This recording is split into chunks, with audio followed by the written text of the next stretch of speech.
You're listening to Midlife Side Quest, the Over the Hill Gaming Podcast. Here's your host, John Wall. It's September 25th, 2025, and welcome to episode 151 of Midlife Side Quest, the Over the Hill video game podcast. My name is John Wall, and every Thursday morning, I bring you 15 minutes of video game impressions, the latest industry news, and tales of a Gen X geek. Thank you for tuning into the program today. On this week's episode, I'm going to be talking about Kirby and the Forgotten Land, Nintendo Switch 2 Edition, plus Star-Crossed World. Wow, that is way too long of a title. Anyway, we start the day off by checking out some of the headlines from this past week. And last week, we had a big Nintendo Direct to talk about on the show, one that I think delivered big time.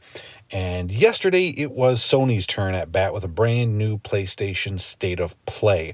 And the pressure, I think, was pretty high, given that Sony's first-party lineup has been quite slim, I would say, over the last couple of years.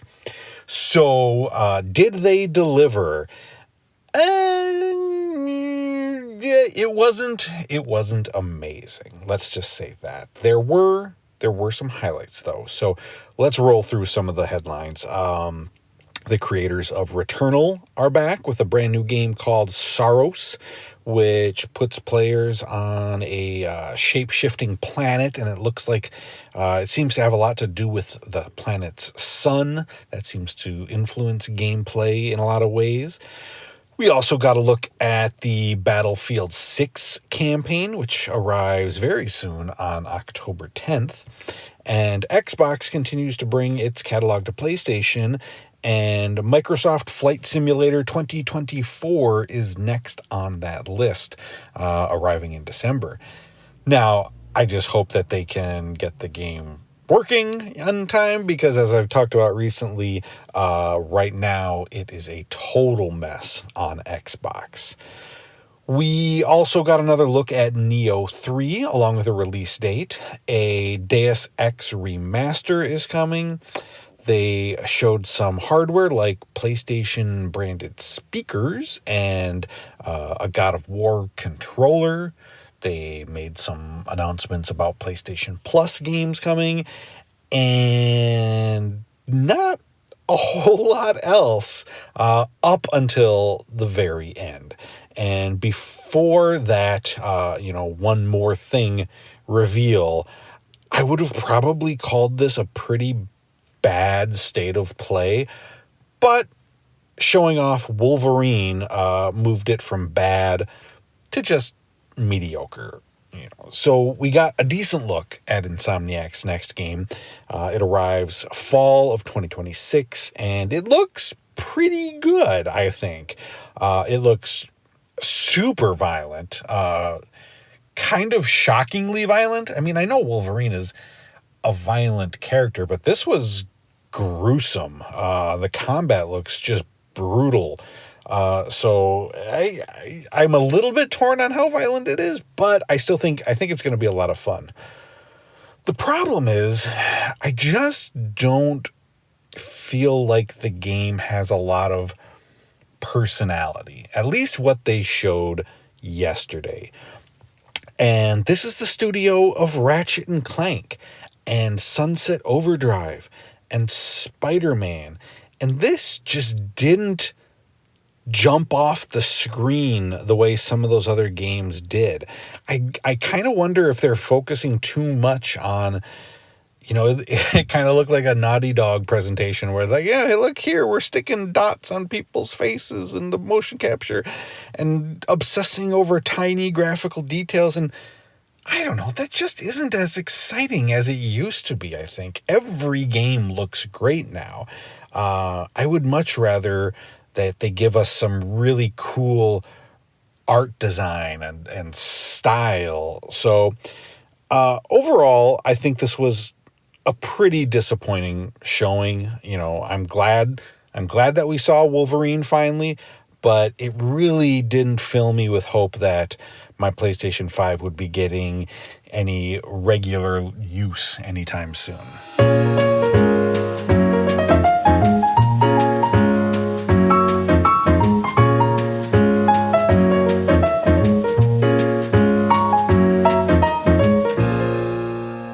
So, one of Nintendo's big strategies around the launch of the Switch 2 has been to re-release popular Switch games with additional content and improved performance and call them Switch 2 editions.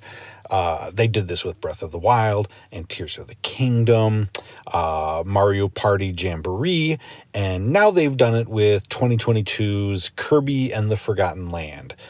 The Switch 2 edition features new levels and content titled Star-Crossed World.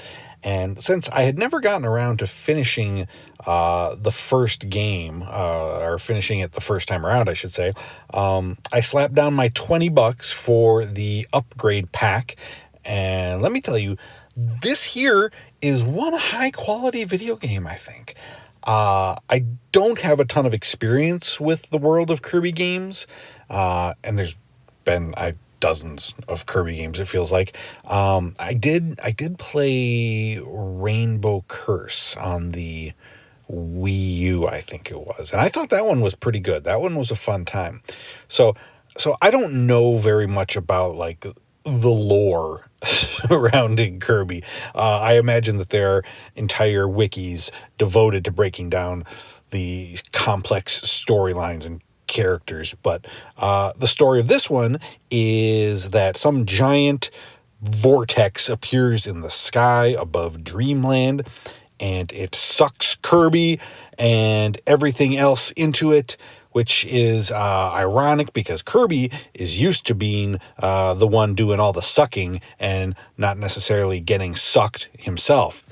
And he ends up in some other universe that looks more like an overgrown dystopian Earth, or like Florida. And he discovers that the Waddle Dees, which are these little orange marshmallows, they're getting kidnapped and locked up. So Kirby enlists the help of Elfilin, who is like this mouse butterfly guy, like a mouser fly or something. Anyway, they go off to rescue all the Waddle Dees, and listen, if this is doing it for you, more power to you. I'm not that worried about the story here myself. I am here to suck up adorable creatures, steal their powers, and then use said powers to beat up more adorable creatures. And one of the cool things about this game is that you won't just be sucking up enemies, you will be sucking up, I've said suck a lot in this episode. You'll be sucking up all sorts of random items, which will grant you new powers. Things like a light bulb, which will let you see in dark levels. A vending machine, which lets you shoot soda cans out of your mouth, or an entire car, like an entire Volkswagen that lets you do racing challenges. And they're all very ridiculous and silly looking and add some fun variety to the gameplay. And this game just is a ton of fun. It's colorful and goofy, and it has just a very old school kind of platforming vibe to it. I don't know quite how else to explain it, but it's one of those, it's one of the few games that makes me feel how I remember feeling as a kid, sitting on the floor playing all those classic platformers on the NES. It's fun, whimsical, and just not overly complex. It's the kind of game that just puts a smile on your face while you play, and that's pretty awesome.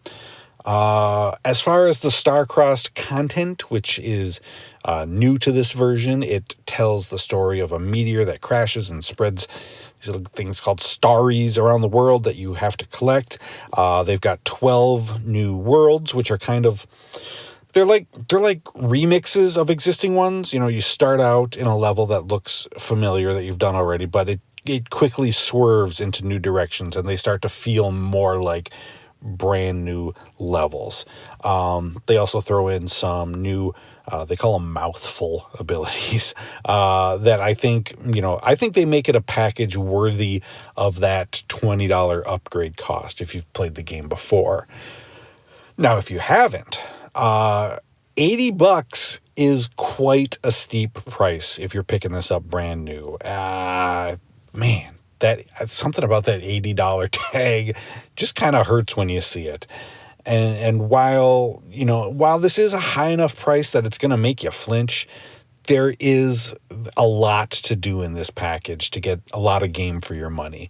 You know, in addition to the main game and the Star-Crossed worlds, you've got bonus challenge levels. There are lots of hidden items throughout the levels, collectibles to find, or you can buy them in vending machines. An entire Waddle Dee village that you can upgrade in a bunch of different ways, which will unlock new upgrades for your powers and mini games. And there's a post-game mode that it gives you a more difficult, challenging mode. There's a lot to do. There's a lot to do in this game. So it is a lot of money, but you get a lot of game. And like I said, it's just cute as hell.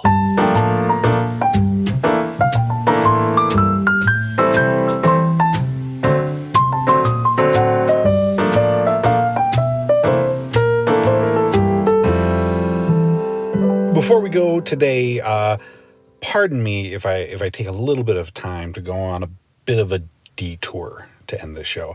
Not really the kind of thing that I normally talk about on this show, but as someone who knows several people personally with autism, and I know even more people with autistic children, I just wanted to take a couple seconds to say that you are all beautiful and brilliant and incredible people.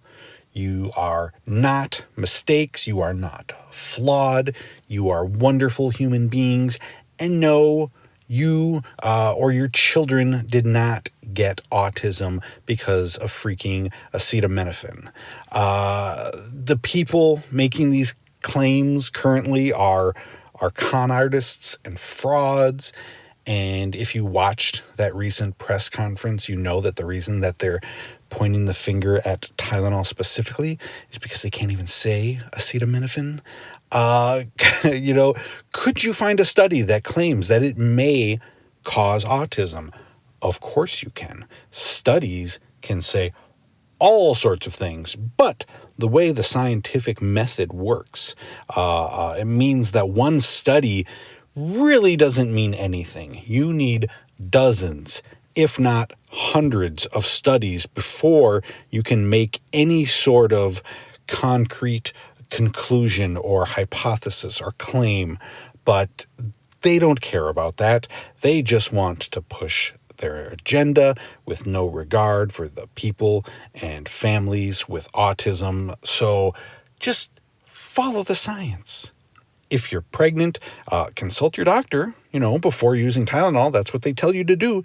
But the risks of an untreated fever are very real and dangerous. So listen to your doctor, not these crooks on television, and don't ever let anyone tell you that you or your children cannot live fantastic and fulfilling lives.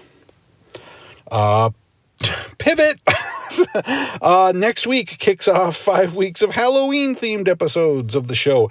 I'm going to be playing a bunch of spooky games over the next couple of weeks, and then wrap up the month with a special 2-part episode sharing my experience at the haunted Stanley Hotel in Estes Park, Colorado. It should be a lot of fun, so make sure you tune in for all of that. Thank you so much for listening to Midlife Side Quest. I appreciate you making time in your day to hang out with me. You can catch new episodes of the show every Thursday morning wherever you listen to podcasts, and you can support the show by subscribing and leaving a review. That would be awesome. So, until next time, have a great week, and happy birthday, Mark Hamill.